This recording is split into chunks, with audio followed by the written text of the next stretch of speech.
Ratusan pengungsi asal Sulawesi Selatan yang berada di berbagai daerah distrik di Papua tiba di Pelabuhan Soekarno-Hatta dengan menggunakan kapal motor Dobon Solo hari Selasa lalu.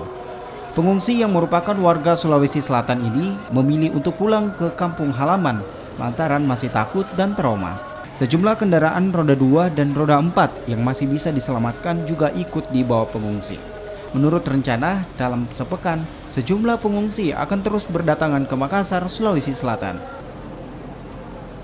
Ada kebakaran rumah, keluarga selamat semua. alhamdulillah selamat semua pulang.